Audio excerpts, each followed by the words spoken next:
All Cats Are Gray by Norton. Stina of the Spaceways. That sounds just like a corny title for one of the Stellar Vado spreads. I ought to know, I've tried my hand at writing enough of them. Only this Stina was no glamour babe. She was as colorless as a lunar plant. Even the hair netted down to her skull had a sort of grayish cast, and I never saw her but once draped in anything but a shapeless and baggy gray space-all. Stina was strictly background stuff, and that is where she mostly spent her free hours, in the smelly, smoky background corners of any stellar port dive frequented by free spacers. If you really looked for her, you could spot her, just sitting there listening to the talk, listening and remembering. She didn't open her own mouth often, but when she did, spacers had learned to listen, and the lucky few who heard her rare spoken words, these will never forget Stina. She drifted from port to port. Being an expert operator on the big calculators, she found jobs wherever she cared to stay for a time. And she came to be something like the master-minded machines she tended, smooth, gray, without much personality of her own. But it was Stina who told Bub Nelson about the Jovan moonrights, and her warning saved Bub's life 6 months later. It was Stina who identified the piece of stone Keen Clark was passing around a table one night, rightly calling it unworked slitite. That started a rush which made 10 fortunes overnight for men who were down to their last jets. And, last of all, she cracked the case of the Empress of Mars. All the boys who had profited by her queer store of knowledge and her photographic memory tried at one time or another to balance the scales. But she wouldn't take so much as a cup of canal water at their expense, let alone the credits they tried to push on her. Bub Nelson was the only one who got around her refusal. It was he who brought her Bat. About a year after the Jovan affair, he walked into the free fall one night and dumped Bat down on her table. Bat looked at Stina and growled. She looked calmly back at him and nodded once. From then on, they traveled together, the thin gray woman and the big gray tomcat. Bat learned to know the inside of more stellar bars than even most spacers visit in their lifetimes. He developed a liking for vernal juice, drank it neat and quick, right out of a glass. And he was always at home on any table where Stina elected to drop him.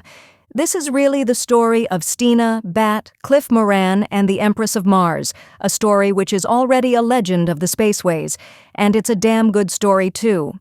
I ought to know, having framed the first version of it myself, for I was there, right in the Rigel Royal, when it all began on the night that Cliff Moran blew in, looking lower than an antman's belly and twice as nasty.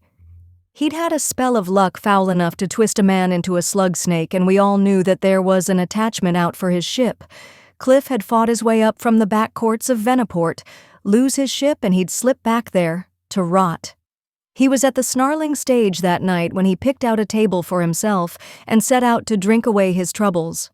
However, just as the first bottle arrived, so did a visitor.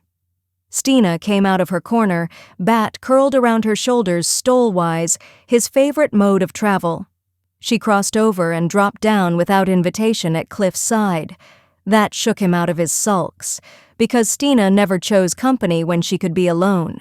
If one of the man-stones on Ganymede had come stumping in, it wouldn't have made more of us look out of the corners of our eyes. She stretched out one long-fingered hand and set aside the bottle he had ordered and said only one thing. "It's about time for the Empress of Mars to appear again." Cliff scowled and bit his lip.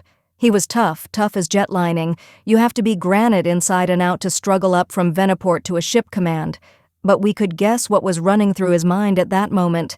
The Empress of Mars was just about the biggest prize a spacer could aim for, but in the 50 years she had been following her queer, derelict orbit through space, many men had tried to bring her in, and none had succeeded. A pleasure ship carrying untold wealth, she had been mysteriously abandoned in space by passengers and crew, none of whom had ever been seen or heard of again. At intervals thereafter, she had been sighted, even boarded. Those who ventured into her either vanished or returned swiftly without any believable explanation of what they had seen, wanting only to get away from her as quickly as possible.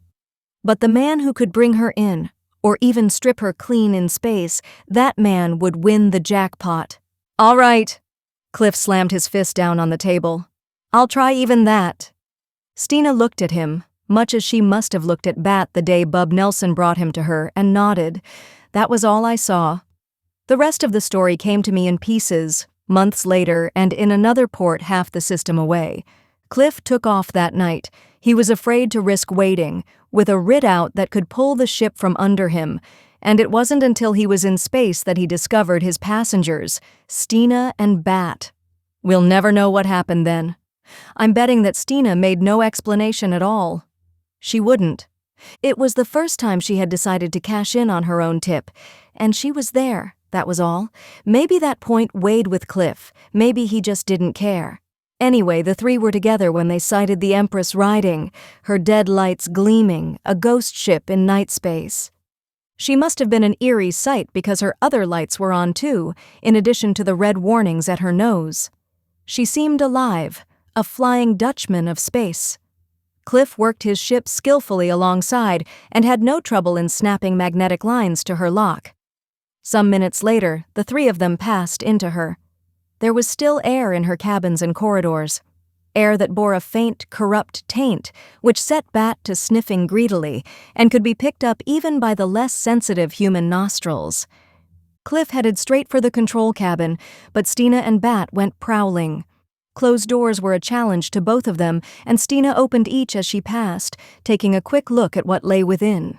The fifth door opened on a room which no woman could leave without further investigation.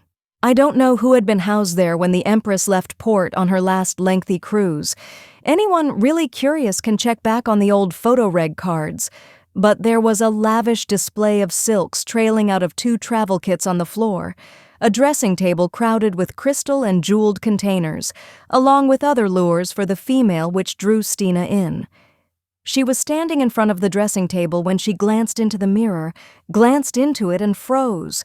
Over her right shoulder she could see the spider silk cover on the bed. Right in the middle of that sheer, gossamer expanse was a sparkling heap of gems, the dumped contents of some jewel case. Bat had jumped to the foot of the bed and flattened out as cats will, watching those gems, watching them, and something else. Stina put out her hand blindly and caught up the nearest bottle. As she unstoppered it, she watched the mirrored bed. A gemmed bracelet rose from the pile, rose in the air and tinkled its siren song.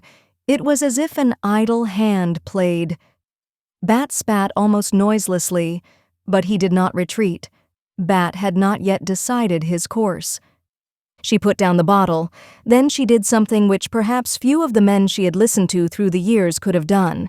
She moved without hurry or sign of disturbance on a tour about the room. And, although she approached the bed, she did not touch the jewels. She could not force herself to that. It took her 5 minutes to play out her innocence and unconcern. Then it was Bat who decided the issue. He leaped from the bed and escorted something to the door, remaining a careful distance behind. Then he mewed loudly twice. Stina followed him and opened the door wider. Bat went straight on down the corridor, as intent as a hound on the warmest of scents. Stina strolled behind him, holding her pace to the unhurried gait of an explorer. What sped before them both was invisible to her, but Bat was never baffled by it. They must have gone into the control cabin almost on the heels of the unseen, if the unseen had heels, which there was good reason to doubt, for Bat crouched just within the doorway and refused to move on. Stina looked down the length of the instrument panels and officers' station seats to where Cliff Moran worked. On the heavy carpet her boots made no sound, and he did not glance up but sat humming through set teeth as he tested the tardy and reluctant responses to buttons which had not been pushed in years. To human eyes they were alone in the cabin. But Bat still followed a moving something with his gaze, and it was something which he had at last made up his mind to distrust and dislike. For now he took a step or two forward and spat, his loathing made plain by every raised hair along his spine. And in that same moment, Stina saw a flicker of vague outline against Cliff's hunched shoulders, as if the invisible one had crossed the space between them. But why had it been revealed against Cliff, and not against the back of one of the seats, or against the panels, the walls of the corridor, or the cover of the bed where it had reclined and played with its lute? What could Bat see? The storehouse memory that had served Stina so well through the years clicked open a half-forgotten door. With one swift motion, she tore loose her spaceall and flung the baggy garment across the back of the nearest seat. Bat was snarling now, emitting the throaty, rising cry that was his hunting song. But he was edging back toward Stina's feet, shrinking from something he could not fight but which he faced defiantly. If he could draw it after him, past that dangling spaceall. He had to. It was their only chance. What the... Cliff had come out of his seat and was staring at them. What he saw must have been weird enough. Stina, bare-armed and shouldered, her usually stiffly netted hair falling wildly down her back. Stina watching empty space with narrowed eyes and set mouth, calculating a single wild chance. Bat, crouched on his belly, retreating from thin air step by step and wailing like a demon. "Toss me your blaster." Stina gave the order calmly, as if they still sat at their table in the Rigel Royal. And as quietly, Cliff obeyed. She caught the small weapon out of the air with a steady hand, caught and leveled it. "Stay just where you are," she warned. "Back, Bat, bring it back." With a last throat-splitting screech of rage and hate, Bat twisted to safety between her boots. She pressed with thumb and forefinger, firing at the spacealls. The material turned to powdery flakes of ash, except for certain bits which still flapped from the scorched seat, as if something had protected them from the force of the blast. Bat sprang straight up in the air with a scream that tore their ears. "What?" began Cliff again.